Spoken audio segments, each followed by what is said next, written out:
Hello friends, एक नई कहानी के साथ मैं क्या अंदर आ सकता हूँ सर? हाँ हाँ, क्या बात है भूपेंद्र? या छुट्टी की अर्जी है सर? मुझे 20 दिन की छुट्टी चाहिए। 20 दिन छुट्टी क्यों चाहिए?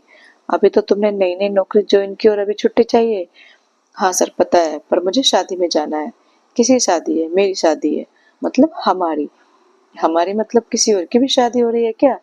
मेरे साथ मेरे भाई की भी शादी हो रही है। अच्छा, साथ में ही होगी? जी सर। कब है शादी? अगले महीने की 10 तारीख को। ठीक है, देखते हैं। अगले दिन सर ने भूपेंद्र को बुलाया और कहा, भूपेंद्र तुम्हारी छुट्टी मंजूर हो गई है। शुक्रिया सर। तुम्हारे पापा क्या करते हैं? बड़े पापा घर पर रहकर ही सबकी देखभाल करते हैं। दूसरे पापा और तीसरे पापा शहर में रहकर नौकरी करते हैं। अच्छा, तुम लोग चाचा ताऊ को भी पापा ही बुलाते हो? नहीं, सब मेरे पापा ही हैं। कैसे? मेरी माँ की तीनों से शादी हुई है। यह क्या बात हुई? मेरे गांव में ऐसा ही होता है। मतलब तुम्हारे और तुम्हारे भाई की शादी एक ही लड़की से हो रही है क्या? जी। भूपेंद्र की ये बात सुनकर उसका मैनेजर प्रशांत हैरान रह गया।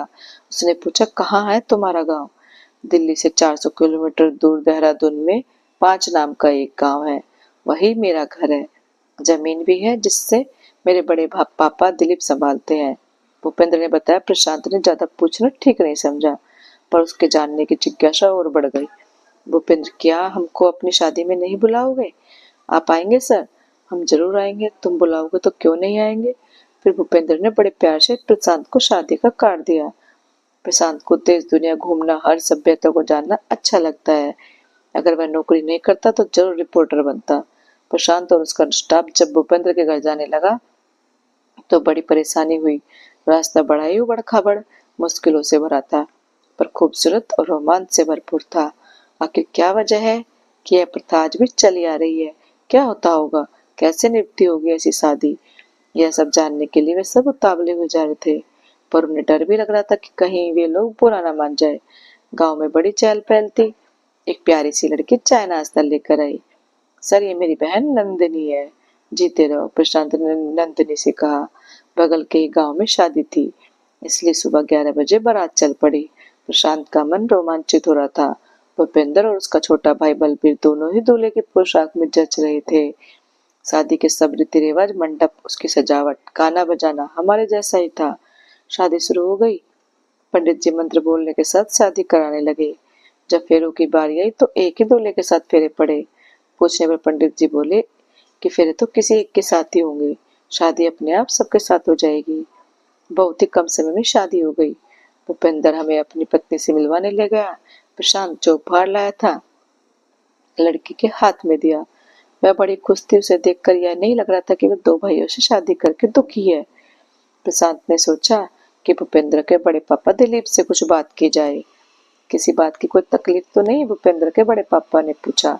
नहीं नहीं, आप सबसे मिलकर बहुत अच्छा लगा। क्या मैं शादी के बारे में आपसे कुछ पूछ सकता हूँ? प्रशांत ने कहा, जी जरूर। क्या वजह है कि एक ही लड़की से सब भाइयों की शादी हो जाती है? ऐसा है सर कि हमें नहीं पता कि प्रथा क्यों और कब से चली आ रही है, पर मेरी दादी, मेरी माँ, सबकी ऐसी ही शादी हुई है। हम 3 भाइयों की भी शादी एक ही लड़की से हुई है। मान लीजिए कि छोटे भाई की उम्र लड़की से बहुत कम है, तो वह अपनी पसंद की लड़की से शादी कर सकता है। अच्छा, ऐसी शादी निभाने में आप सभी को मुश्किलें तो बहुत आती होंगी? नहीं जी, कोई मुश्किल नहीं आती, बल्कि जिंदगी और अच्छी तरह से चलती है। कैसे? हमारे यहाँ जमीन बहुत कम होती है। अलग अलग लड़की से शादी होगी तो जमीन घर का बंटवारा हो जाएगा, बच्चे भी ज्यादा होंगे। दूसरी बात यह है कि बारिश के मौसम में पहाड़ों पर कोई काम ही नहीं होता है, तो बाहर जाकर कमाना जरूरी हो जाता है। फिर घर में भी तो कोई चाहिए देखभाल करने के लिए। 4 भाई कमाए और खर्च एक ही जगह हो तो पैसे की बचत हो जाती है, तो सभी साथ में चले जाते हैं। आप कहें तो क्या मैं आपकी पत्नी से मिल सकता हूँ? प्रशांत ने पूछा। जी जरूर, ये है हमारी पत्नी सुनंदा। नमस्ते सुनंदा जी। नमस्ते, उन्होंने कहा। वे घूंघट में थी पर चेहरा दिख रहा था। कैसी हैं आप? अच्छी हूँ, वे हंसते हुए बोली। अब बहू आ गई है तो आपको आराम हो जाएगा। जी सर जी, वे बहुत ही कम शब्दों में जवाब दे रही थी। आपसे कुछ पूछूं सुनंदा जी? उन्होंने हाँ में सिर हिलाया। जब आपकी शादी हुई थी तब वो आपकी उम्र क्या थी? 17 साल। मुश्किल तो बहुत हो आई होंगी घर संभालने में। जी बहुत आई थी, पर अब तो सब ठीक है। कहीं आपको ऐसा तो नहीं लगता कि एक से ही शादी होती तो अच्छा होता? कम से कम जिंदगी अच्छी तरह से गुजरती। ऐसा कभी सोचा ही नहीं। यही सब देखते आई हूँ और यही यहाँ की परंपरा है, तो सब ठीक है। तीनों पतियों को संभालना, उनकी हर जरूरत को पूरा करना, थक नहीं जाती हो आप? मैं कभी नहीं थकती। द्रौपदी भी तो 5 पतियों की पत्नी थी, पर उनकी मजबूरी थी। द्रौपदी तो अर्जुन को एक ही ज्यादा प्यार करती थी, क्योंकि आप भी किसी एक को ज्यादा पसंद करती हैं।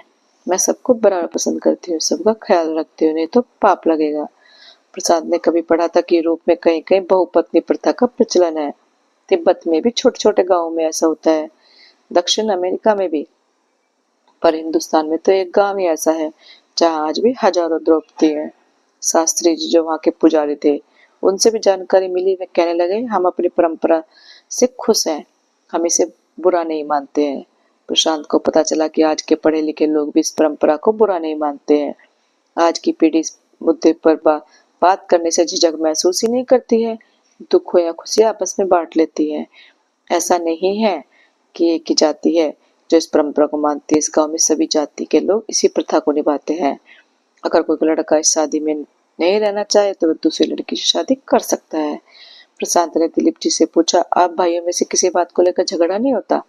नहीं जी, ऐसा कभी नहीं होता। सबसे बड़ा सवाल अब भी जवाब के इंतजार में था।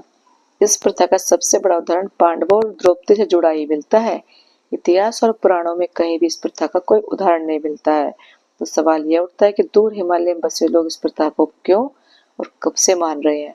प्रशांत की सोच इस परंपरा को वहां तक ले जाती है कि जोड़ीदार से शादी होने का मतलब काम करने वाले ज्यादा और खाने वाले कम, ताकि परिवार न बढ़े और बंटवारा न हो। शायद यही इस बात की परंपरा को जिंदा रखे हुए हैं। सवाल यह नहीं है कि यह प्रथा सही है या गलत, सवाल यह भी नहीं है कि प्रथा रहे या खत्म हो जाए, बल्कि इस प्रथा को मानने और रोकने का फैसला इन्हीं लोगों पर छोड़ देना चाहिए। यहाँ आकर इस तरह की शादी देखना प्रशांत की जिंदगी का सबसे बड़ा तजुर्बा रहा। सबसे हंसी खुशी मिलकर वे लोग उस गांव से विदा ले गए। साथ में थी कुछ मीठी और कभी न भूलने वाली यादें। तो दोस्तों, कैसी लगी आपको ये कहानी? अच्छी लगी हो तो प्लीज लाइक, कमेंट और शेयर करना और चैनल को सब्सक्राइब करना। Thank you.